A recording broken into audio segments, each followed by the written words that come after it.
अंतरिक्ष में गई सास बहू। मम्मी, आप इतनी अच्छी एस्ट्रोनॉट हो, फिर ये अर्ली रिटायरमेंट क्यों? क्योंकि बचपन से मेरा बस एक ही सपना था, जिसके लिए मैंने लाइफ में बहुत कुछ खोया और छोड़ा। लेकिन अब इस अर्ली रिटायरमेंट के जरिए मैं बस तुम दोनों के साथ और पास रहकर बिना किसी हड़बड़ी की जिंदगी जीना चाहती हूँ। सास की बात सुनकर काजल मुस्कुराकर चली जाती है। उसी शाम ऑफिस से घर वापस आकर अजय अपनी मम्मी के पास बैठता है। मम्मी, क्या हमारी स्पेस ऑर्गेनाइजेशन कोई नया स्पेस मिशन प्लान कर रही है? क्या मिशन है, बताओ ना मम्मी। हे भगवान, शरीर इतना बड़ा हो गया लेकिन दिमाग आज भी बच्चों से गया गुजरा है। घर में आया नहीं कि सवाल शुरू। तो तुम जवाब दे दो ना। मैं क्या जवाब दूं? जैसे तुझे मेरे रिटायरमेंट के बारे में पता ही नहीं। इतने समय से तूने मुझे ऑफिस जाते हुए देखा क्या? फिर मुझे कैसे पता होगा? जा, तेरी पत्नी से पूछ, वो रोज ऑफिस जाती है। माँ की बात पर अजय आवाज लगाकर काजल को बुलाकर वही सवाल उससे भी पूछता है, पर काजल उसका कोई जवाब नहीं देती। और बोलो पत्नी से पूछने के लिए, मैडम जवाब ही नहीं दे रही। सवाल जायज हो तो जवाब मिलेगा ना, तुम्हें अच्छे से पता है। कॉन्फिडेंशियलिटी रूल्स के चलते हम किसी से भी ऑर्गेनाइजेशन और मिशन से रिलेटेड कोई बात नहीं कर सकते। वो तो पता है, लेकिन मुझसे भी छुपाने का मतलब समझ में नहीं आया। वो मम्मी, रिटायरमेंट एप्लीकेशन के बाद से आपने ऑफिस भी आना बंद कर दिया। सबको लगा कि अब आप इंटरेस्टेड नहीं होगी, इसलिए इन्फॉर्म नहीं किया। क्या तुम भी इस मिशन का हिस्सा हो? मैं ही इस मिशन की लीड साइंटिस्ट हूँ। ये हमारा अब तक का सबसे बड़ा और इम्पोर्टेंट मिशन है। अगर ये सक्सेसफुल हो गया तो दुनिया में हमारे नाम के साथ मेरा प्रमोशन भी पक्का है। काजल की बात सुनकर दोनों माँ बेटे हैरान रह जाते हैं, लेकिन फिर सब साथ मिलकर सेलिब्रेट करते हैं। अब दिन बीतने लगते हैं। काजल स्पेस मिशन के चलते पहले से ज्यादा बिजी हो जाती है और देर तक ऑफिस में समय बिताने लगती है। कुछ समय तक इसे चुपचाप देखने के बाद एक सुबह बहू को सामने देखकर आखिरकार सास उसे टोक ही देती है। आ रही हो या जा रही हो? भाई, हमें तो तुम्हारी शक्ल देखे लगता है सदियां बीत गई। मैडम कब आती है कब जाती है कुछ पता ही नहीं चलता। अरे ऐसा कौन सा मिशन है जिसने सुबह रात घर परिवार सब भुला दिया? मिशन तो मैंने भी बहुत देखे हैं और गई भी हूँ, पर ऐसा हाल कभी नहीं हुआ। मम्मी, मैं आपकी चिंता और गुस्सा समझ सकती हूँ, पर ये स्पेस मिशन आज तक के सभी मिशन से बहुत अलग है। अच्छा, जरा मैं भी तो सुनूं, ऐसा क्या है इसमें? आई एम सॉरी मम्मी, मैं नहीं बता सकती। भूलो मत, मैंने रिटायरमेंट अप्लाई किया है, लेकिन रिटायर होने में अभी 7 महीने बाकी है, जिसके हिसाब से मैं आज भी ऑर्गेनाइजेशन का हिस्सा हूँ। तो मुझे बताकर तुम कोई रूल नहीं तोड़ रही। मुझे सब याद है मम्मी, और मुझे ये भी पता है कि अगर आप साथ दें तो मिशन के लिए बहुत बड़ी मदद साबित होगी।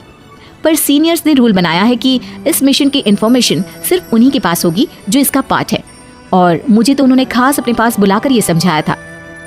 बहू की बात सुनकर सास सोच में पड़ जाती है और अगले दिन खुद भी ऑफिस पहुंच जाती है। ओहो, क्या बात है मैडम, रिटायरमेंट की एप्लीकेशन के बाद तो आपने दर्शन देने भी बंद कर दिए।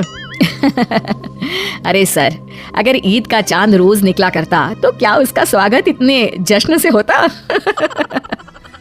इस पर सीनियर भी हंसने लगते हैं और दोनों कैबिन में जाकर बैठ जाते हैं, जहां सास बातों बातों में नए स्पेस मिशन के बारे में पूछती हैं। वो उन्हें मिशन के बारे में सब कुछ बताकर तुरंत एक इमरजेंसी मीटिंग बुला लेते हैं, जिसमें साइंटिस्ट की टीम और काजल के साथ एस्ट्रोनॉट्स की पूरी टीम भी होती है। तो ये है हमारी टीम जो सब कुछ भूल कर दिन रात इसी मिशन पर काम कर रही है। अगर आप भी हमें ज्वाइन कर ले तो सोने पर सुहागा हो जाएगा।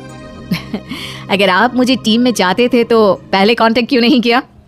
आपने स्पेस में ना जाने के फैसले के साथ डेस्क जॉब का भी इनकार कर दिया और अर्ली रिटायरमेंट के लिए अप्लाई कर दिया, और फिर पिछले 1 महीने में किसी के साथ कोई कांटेक्ट भी नहीं हुआ। इसलिए हमने सोचा शायद अब आप ब्रेक लेकर इस सब से दूर रहना चाहती हो, और इसीलिए किसी ने आपको परेशान करना सही नहीं समझा। बात तो आपकी सही है, फिर भी एक सुझाव देना चाहूंगी। ये जो आप कर रहे हो ना, ये मिशन नहीं, साफ सुसाइड है। एक साथ इतने सारे लोगों को स्पेस में 6 महीने रहने के लिए भेजना आसान काम नहीं है, और ये बात मुझे आपको समझाने की जरूरत नहीं होनी चाहिए। हमें सारे कॉन्सिक्वेंसेस, स्पेस नेचर, मिशन की मुश्किल सबका पता है, और ऐसा करने वाले हम पहले नहीं है। इसलिए ये भी साबित है कि काम हो सकता है। आप सिर्फ एक एक्सपेरिमेंट के लिए इतने सारे लोगों की जान और मेहनत को दांव पर लगाना चाहते हो, जिसमें सक्सेस रेट भी मुश्किल से 1% है। बहुत देर तक इन्हीं सब बातों पर बहस चलने और काजल की सास उर्फ ऑर्गेनाइजेशन की सबसे एक्सपीरियंस्ड एस्ट्रोनॉट को बहुत देर समझाने के बाद भी जब वो राजी नहीं होती तो ऑर्गेनाइजेशन के सीनियर्स को उन्हें घर वापस भेजना पड़ता है। लेकिन उसी के बाद से न चाहते हुए भी सास मिशन के बारे में सोचना बंद नहीं कर पाती। इसी तरह एक हफ्ता बीत जाता है। माँ, जब घर में बैठकर भी मिशन के बारे में ही सोचना है तो इससे अच्छा है कि वहां जाकर इस सोच के जरिए उनकी मदद ही कर दो। उन्हें ऑफिस में नहीं, स्पेस में जाने के लिए मेरी जरूरत है। वो चाहते हैं कि मैं हेड एस्ट्रोनॉट बनकर बाकी सबके साथ स्पेस में जाऊं। वाओ, रिटायरमेंट से पहले आखिरी असाइनमेंट की तरह इससे अच्छा और क्या हो सकता है माँ? आपको हाँ बोल देना चाहिए। उस टीम में एक मेंबर काजल भी है। अगर हम दोनों ही चले जाएंगे तो तुम अकेले कैसे रहोगे? वहां से जिंदा वापस आने की कोई गारंटी नहीं बेटा।